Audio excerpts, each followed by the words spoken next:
వాక్యంలో నుండి ఎఫెసీయులకు రాసిన పత్రిక 6 అధ్యాయము 11 వచనం.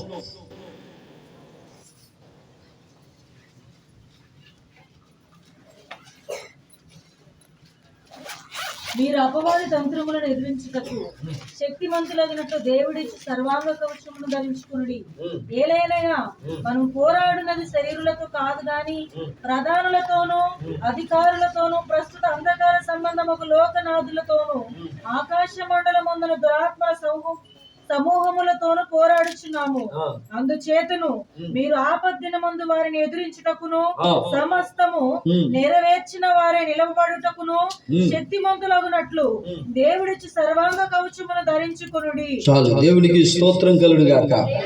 హల్లెలూయా. సత్యమని తట్టి నడుమునకు కట్టుకొనుడి. సత్యమని తట్టి నడుమునకు కట్టుకొనుడి. ఈ మాట పోయిన వారం నేను దేవుని వాక్యంలో నుండి మీతో మాట్లాడుకుంటూ వచ్చాను. పోరాడుతున్న దురాత్మలతో, పోరాడుతున్న శక్తులతో, పోరాడుతున్న వాయుమండల సమూహాలతో మనం ఏం చేయాలంట? పోరాడాలంట. మనం పోరాడాలంటే మనకి నడుము స్థిరముగా, నడుము బలముగా, నడుము శక్తిగా ఉన్నప్పుడు మనము దురాత్మలతో పోరాడతాం. దేవునికి స్తోత్రం కలుగును గాక. హల్లెలూయా. ఈ సత్యం అనే దట్టి ఏంటిది అని చెప్పాను. నడుముకి కట్టుకున్నట్టంటే సత్యం అనగా దేవుని వాక్యం. ఈ వాక్యము నీ నడుమునకు కట్టుకుంటే నీ బలహీనమైన నీ నడుము, బలహీనమైన నీ ఎముకలు, బలహీనమైన నీ శరీరం, బలహీనమైన నీ మనస్సు, బలహీనమైన నీ పరిస్థితులన్నీ కూడా ఈ సత్యం ఏం చేస్తుందంటే నిన్ను బలపరిచేటట్టుగా చేస్తుంది. దేవునికి స్తోత్రం కలుగును గాక. మనం పోరాడుతుంది మనుషులతో కాదు, దురాత్మలతో మనం పోరాడుతున్నాం. దురాత్మలతో మనం పోరాడుతున్నప్పుడు ఎలాగ ఉండాలంటే బలము కలిగి ఉండాలి. బలహీనంగా ఉన్నావా, ఆ దురాత్మలు నిన్ను తొక్కేస్తాయి, ఆ దురాత్మలు నిన్ను పడగొడతాయి, ఆ చీకటి నిన్ను తరిమిద్ది, ఆ బలహీనతలు కొంటా నిన్ను భయంకరంగా ఈడ్చుకొని వెళ్ళిపోద్ది. కానీ నీవు బలంగా ఎప్పుడైతే ఉంటావో, శక్తిమంతుడిగా శక్తిమంతురాలుగా ఎప్పుడైతే తయారైతావో, ఎప్పుడైతే దేవుని శక్తిని పొందుకోగలుగుతావో, ఎప్పుడైతే నీ నడుము గట్టిగా స్టాండర్డ్ గా ఉంటుందో, నువ్వు లేచి నిలబడి పోరాడగలిగిన ఒక ఆత్మను దేవుడు నీకు ఇస్తాడు. దేవునికి స్తోత్రం కలుగును గాక. హల్లెలూయా. చూడండి, లోకంలో ఎంతో మంది పోరాడటానికి ఇష్టపడతారు, అది వేరే విషయం. కానీ లోకంలో చాలా మందికి మాంత్రిక క్రియలు, చేతబడి క్రియలు, దురాత్మ వాళ్ళ కుటుంబాల మీద వేలుబడి చేయటం, వాళ్ళ బలహీనపరచటం వాళ్ళకి తెలియదు. సత్యం తెలియదు, నీతి తెలియదు, దేవుడి గురించి తెలియదు. అందుకని వాళ్ళు ఎలాగైపోతారంటే బలహీనంగా ఉండిపోతారు. ఎలాగ ఉండిపోతారు? రోజు రోజుకి వాళ్ళ శరీరం చీకిపోవటం, వాళ్ళ మెంటల్గా డిస్టర్బ్ అవటం, కలవరపడటం. అర్థమవుతుందా? వాళ్ళ కుటుంబం అంతా వేదనతో, కన్నీళ్లతో, బాధలతో, ఇబ్బందులతో ఉండిపోతారు. ఎందుకంటే వాళ్ళకి దేవుని గురించి తెలీదు, సత్యం తెలీదు. అందుకని వాళ్ళ నడుములు బలహీనమైపోతాయి, వాళ్ళ శరీరాలు బలహీనమైపోద్ది, వాళ్ళ ఆత్మ బలహీనమైపోద్ది, వాళ్ళు కృంగిపోతారు. ఎక్కడ మాంత్రికుడు ఉంటే, ఎక్కడ చేతబడి చేసే వాళ్ళు ఉంటే, ఎక్కడ దెయ్యాలు ఎలగొట్టే వాళ్ళు ఉంటారనుకొని తిరుగుతూ ఉంటారు. వాళ్ళు తిరిగి ఎక్కడ పోయినా కూడా అవి కూడా అదే పార్టీ కాబట్టి ఏమీ జరగదు. ఒక దెయ్యాన్ని ఒక దెయ్యం ఎలగొట్టిద్దా? చెప్పండి. ఒక దెయ్యాన్ని ఒక దెయ్యం ఎలగొట్టిద్దా? ఎల్లగొట్టదు. అది దెయ్యమే, ఇది దెయ్యమే. ఎల్లగొట్టపోగా ఇంకొక దెయ్యం వచ్చి ఇంట్లో కూర్చుంటది, ఇంకొకటి ఎక్స్ట్రా దెయ్యం వచ్చి. అందుకని వాళ్ళు అంటారు, అయ్యా మాకు నెమ్మది లేదు, మాకు సంతోషం లేదు, మాకు నిద్ర లేదు, మాకు ఆహారం లేదు, మా కుటుంబం అంతా కూడా భయంకరంగా కృంగిపోయింది, కలవరంతో, భయాలతో, ఎప్పుడు ఏం జరిగిందని భయపడుతూ బతుకుతున్నామని లోకస్తులు చెప్తూ ఉంటారు. కానీ ఒక క్రైస్తవురాలుగా, ఒక క్రైస్తవుడుగా దేవుని సత్యమును మెరిగిన నువ్వు, నిజమైన దేవుని తెలుసుకున్న నువ్వు ఎలా ఉండాలో తెలుసా? దురాత్మలతో పోరాడే వ్యక్తిగా ఉండాలి. హల్లెలూయా. నీకు భయం ఉండకూడదు, నీకు కలవరం ఉండకూడదు, నీకు ఆందోళన ఉండకూడదు. ఎందుకంటే సత్యాన్ని నువ్వు నీ నడుమునకు కట్టుకొని, నీ నడుమునకు బిగించుకొని, నీ నడుమును స్థిరపరచుకొని, నీ కళ్ళ ముందు ఏదైతే నీకు విరోధం ఉందో దాంతో నువ్వు కొట్లాడాలి. దేవునికి స్తోత్రం కలుగుగా. హల్లెలూయా. అంతేగాని నేను నా వల్ల కాదు, ఆ దెయ్యాలు మమ్మల్ని బలహీనపరుస్తుంది పారిపోవు. దేవుని వాక్యంలో ఒక అద్భుతమైన మాట ఉంటుంది, మీకు చూపిస్తాను. ఆ 2 రాజుల గ్రంథం 4వ అధ్యాయం 29వ వచనం.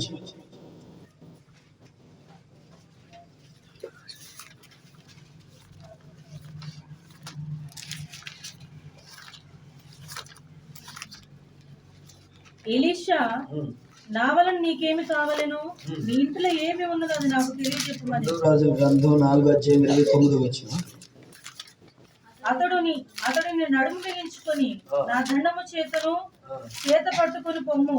ఎవరైనా నీకు ఎదురుపడిన ఎడల వారికి నమస్కరింపవద్దు. అతడు అమ్మగారు మళ్ళీ రిపీట్ కాదా? అతడు నీ నడుము బిగించుకొని నా దండమును చేత పట్టుకొని పొమ్ము. ఎవరైనా నీకు ఎదురుపడిన ఎడల వారికి నమస్కరింపవద్దు. చాలు. దేవునికి స్తోత్రం కలుగునుగా. హల్లెలూయా. ఈ మాటలు చెప్తుంది ఎవరికో తెలుసా? ఏలియా స్తోత్రం.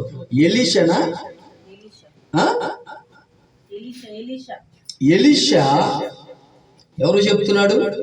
గెహాజీకి చెప్తున్నాడు. ఎవరికి చెప్తున్నాడు? గెహాజీకి చెప్తున్నాడు. గెహాజీ శిష్యుడు ఎవరికి? ఎలీషా. ఎలీషేమో ఏలియాకి శిష్యుడు, ఏలియాకి ఎలీషా శిష్యుడు, ఎలీషాకి గెహాజీ శిష్యుడు. ఇప్పుడు ఏలియా దేవుని దగ్గరికి వెళ్ళిపోయాడు.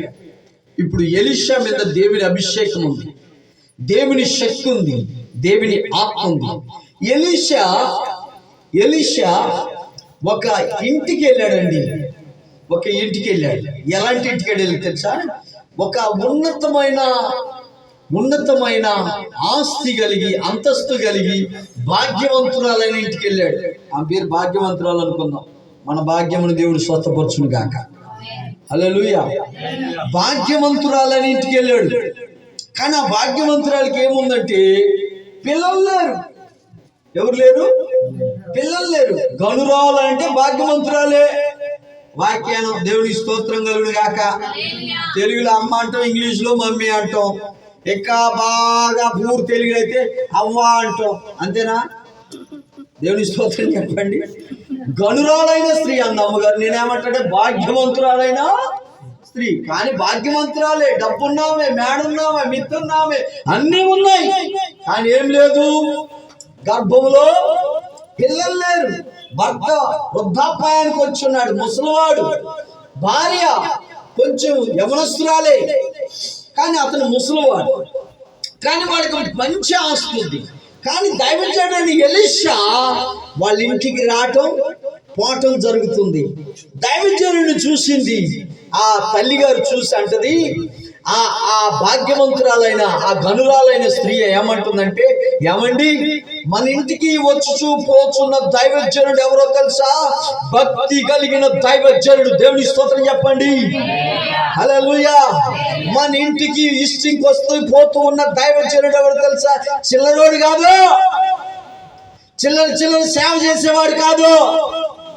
భక్తి కలిగిన దైవజనుడు, ఆత్మ కలిగిన దైవజనుడు, అభిషేకం కలిగిన దైవజనుడు, దేవుడితో నడుస్తున్న దైవజనుడు, ఒక ఆత్మ సంబంధమైన దైవజనుడు మన ఇంటికి వచ్చి పోతున్న వాడు సామాన్యుడైన వ్యక్తి కాదు.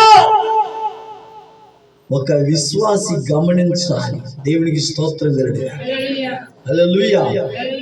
మీ సేవకులు ఎట్లాంటి వాళ్ళు, ఏ ఆత్మ పొంది, ఏ సమర్పణ కలిగి, ఏ త్యాగం కలిగి సేవ చేస్తున్నారు, మీరు గ్రహించవలసిన విశ్వాసులై ఉన్నారు. దేవునికి స్తోత్రం కలుగును గాక. వచ్చిన వాడి తల మీద చేయబెట్టి వాడు ఆత్మ నీ మీద ఉంటుంది.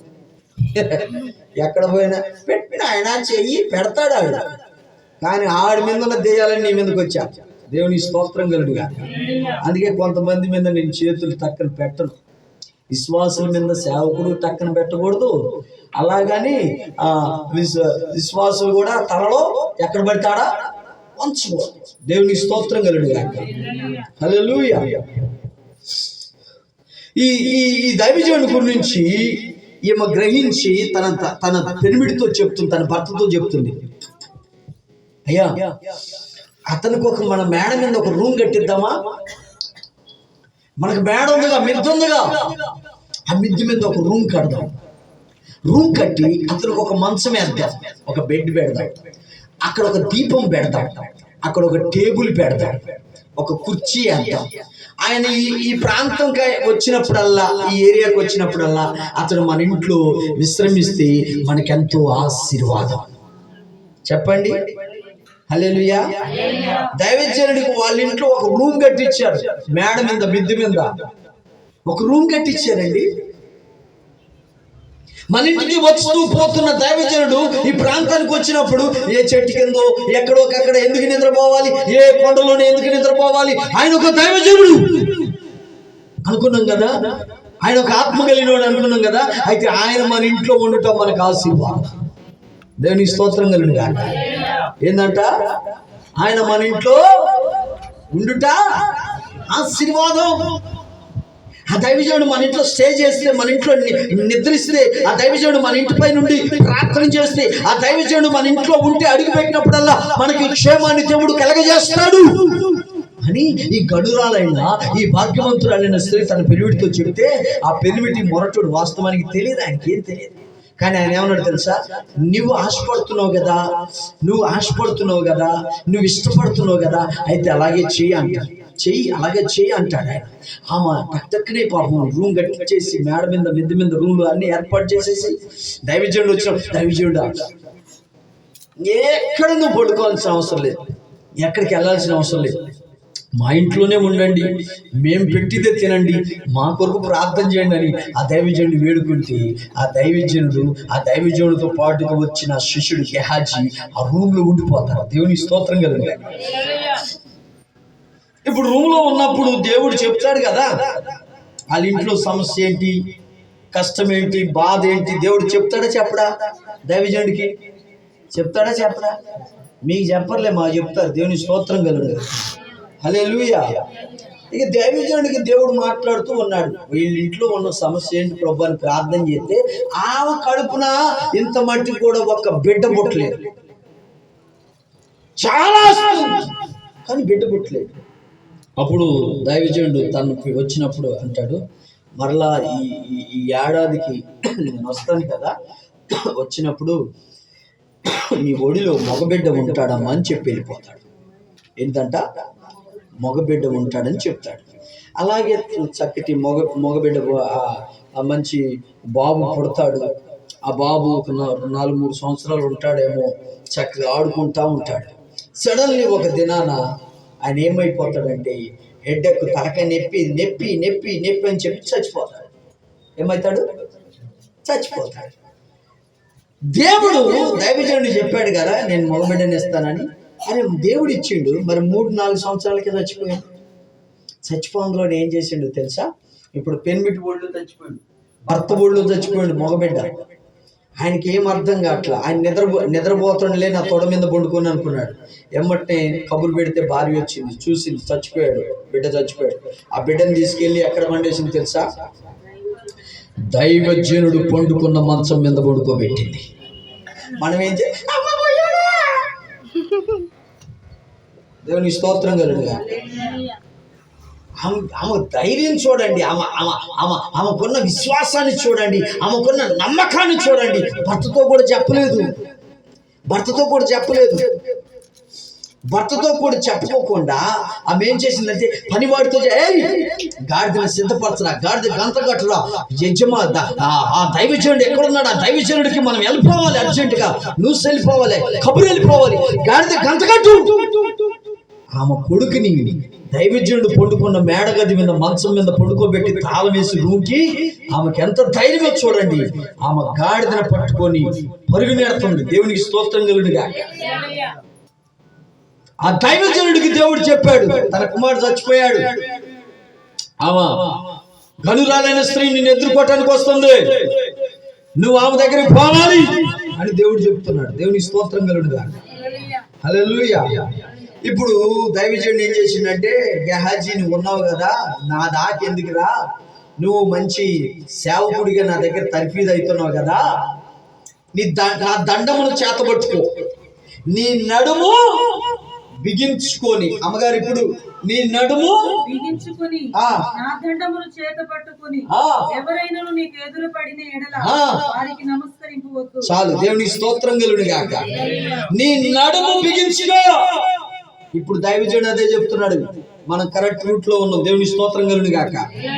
హల్లెలూయా. రే గెహాజీ, నీ నడుము సరిగ్గా లేదా? నడుము బిగించుకో. నా దండము, దండం అనగా అధికారము, దండం అనగా అభిషేకము, దండం అనగా దేవుని శక్తి, దేవుడిచ్చిన అధికారమును చేత పట్టుకొని, ఇదిగో ఆ దండమును తీసుకొని దారిలోనికి ఎవరు ఎదురుపడినా నమస్కరించుకోకుండా ఆ మంచము దగ్గరికి వెళ్ళి నేను చెప్పినట్టుగా చెయ్యి అన్నాడు దైవజనుడు. చూడండి, నువ్వు చిల్లరంతా ఇక్కడ కొనుక్కొని వస్తున్నావు. దేవునికి స్తోత్రం కలుగును. హల్లెలూయా. వెళ్ళేటప్పుడు చాక్లెట్ కొనుక్కో. నా దండమును చేత పట్టుకొని వెళ్ళమన్నాడు. చూడండి, నడుము ఎందుకు బిగించుకోవాలో తెలుసా? దేవుడు నీకు ఒక అధికారం ఇవ్వాలి. గట్టిగా చెప్పండి. దేవుడు నీ నడుము కరెక్ట్గా ఉంటే దేవుడు నీ పైన ఒక అధికారము కలిగిన అభిషేకాన్ని పెడతాడు. హల్లెలూయా. నడుము సరిగ్గా లేకపోతే దేవుడు ఏ అధికారం కూడా ఎప్పుడు నిన్ను ఒకడు పట్టుకోవాలి. నడుము లేనప్పుడు పట్టుకోవాలి. నీ నడుము కరెక్ట్గా ఉందనుకో, దేవుడు నీ పైన ఒక అధికారము కలిగిన ఆత్మ లేదా విశేషమైన అభిషేకం, విశేషమైన దేవుని కృప ఉంటుంది. నువ్వు ఎక్కడికి వెళ్తే అక్కడ దేవుని సన్నిధి వచ్చేస్తుంది. హల్లెలూయా, హల్లెలూయా. చూడండి, నీ నడుమును బిగించుకొని దండమును చేతబట్టుకొని, ఇదిగో ఆ గనురాలైన స్త్రీ తన కుమారుడు చనిపోయాడే, ఇదిగో పైన మేడగది మీద పండుకోబెట్టబడాడే, అక్కడికి వెళ్ళి ప్రార్థన చేయి అని చెప్పి పంపించాడు. వాస్తవానికి దేవుడు అద్భుతాలు చేసేవాడు, ఆశ్చర్య కార్యాలు చేసేవాడు, మహత్కార్యాలు చేసేవాడు. కానీ నీ నడుము సరిగ్గా ఉండాలి. నీ నీ నీ విధానం సరిగ్గా ఉంటే దేవుడు మీతో కలిసి వస్తాడు. దేవునికి స్తోత్రం కలుగును గాక. హల్లెలూయా, హల్లెలూయా. మనం సరిగ్గా ఉంటే దేవుడు మనతో కలిసి వస్తాడు. మనం సరిగ్గా లేకపోతే దేవుడు మనతో వస్తాడా? రాడు. నువ్వు నీ నీ నీ నీ ఆత్మీయత, నీ నీ నీ విశ్వాసం, నీ నమ్మకం, నీ యథార్థత, దేవునితో సేవకులతో కరెక్ట్గా నీకు సంబంధం ఉంటే దేవుడిని ఏదడిగినా దేవుడు చేస్తాడు. హల్లెలూయా, హల్లెలూయా. నీవు దేవునితో కరెక్ట్గా లేక దైవజనుల దగ్గర కరెక్ట్ నమ్మకంగా లేకపోయినావు అనుకో, నువ్వు ఏదడిగినా దేవుడు చేయడు. గుర్తుపెట్టుకొని, రాసి పెట్టుకొని డైరీలలో. దేవుని స్తోత్రం కలుగును గాక. దేవుడు చెప్పిన వాక్యానికి భిన్నంగా ఎవరు చేసినా, నేను చేసినా, ఎవరు చేసినా అది ఆశీర్వాదకరంగా ఉండదు. దేవుని వాక్యానికి మనం అనుకూలంగా ఉండాలి. ఏ కుటుంబమైనా, ఏ సేవకుడైనా, ఏ సేవ అయినా, ఏ సంఘమైనా దేవునికి అనుకూలంగా ఉంటేనే దేవుడు వాళ్ళతో కలిసి నడుస్తాడు. మన ఇష్టానుసారంగా మనం భక్తి చేస్తే దేవుడు నడవడు. ఇప్పుడు చూడండి, దైవజనుడు చెప్పినట్లుగా పోయాడు. దేవుని కార్యాలు వాళ్ళు కళ్ళారా చూడగలిగారు. చూడండి, ఆ గనురాలైన స్త్రీకి ఎంత ధైర్యం, ఎంత విశ్వాసం. నా బిడ్డ చనిపోయాడు, ఇక భూస్థాప కార్యక్రమం చేద్దాం అనుకుందా? ఏడవలేదండి. దైవజనుడు వస్తే, మా ఇంటికి దైవజనుడు వస్తే నా బిడ్డ బతుకుతాడు. దేవునికి స్తోత్రం కలుగును గాక. అందుకే నేను విజిటింగ్కు రావటానికి, మీకు తెలియదు విజిటింగ్లో ఉన్న రహస్యం.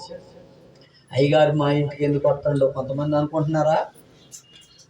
అయ్యగారు ఎప్పుడు వస్తాడో అని ఎదురు చూస్తూ ఉంటే దేవుడు మీ ఇంట్లో అడుగు పెడతాడు. దేవుని స్తోత్రం కలుగును. హల్లెలూయా. కొంతమంది బయట నుంచి దండాలు పెట్టి బయట కానిపించి, నాకు అసలు నాకు ఇష్టం ఉండదు. బిచ్చగాని చేసే పని అది. దైవజనుడు వస్తే ఇంట్లో స్వాగతం తీసుకెళ్ళిపోయి మంచిగా ఏర్పాట్లు చేసుకొని, ఇంకా చాలా మంది అంటారు, అయ్యా మీరు వస్తే అన్నం తింటారు, నీళ్ళు తాగరా అంటే, నేను అన్నం తింటాను, నీళ్ళు తాగడం రాలా. నీ సమస్య ఏదో ప్రార్థన చేసుకోవడానికి వచ్చాను. నేను స్తోత్రం కలుగును గాక. హల్లెలూయా. అంతగా ప్రేమ ఉంటే ఎప్పుడన్నా వండి పంపించా, నేను వద్దాను. దేవుని స్తోత్రం కలుగును. నిజంగా నా మీద ప్రేమ ఉంటే అప్పుడప్పుడు వండి పంపించు. ఆమేన్. ఏ రాజేశ్వరమ్మ కోడి తెచ్చినా, దేవుని స్తోత్రం కలుగును గాక. హల్లెలూయా. వంట చేసి పంపించు. అర్థమైతే ఇద్దరు రాజేశ్వరమ్మ, మా ముందమ్మ ఇక్కడ మా అమ్మ రాజేశ్వరమ్మ కోడి అనగా ఆమెకు అర్థం అవ్వాలి. దేవుని స్తోత్రం కలుగును. హల్లెలూయా. అయ్యగారు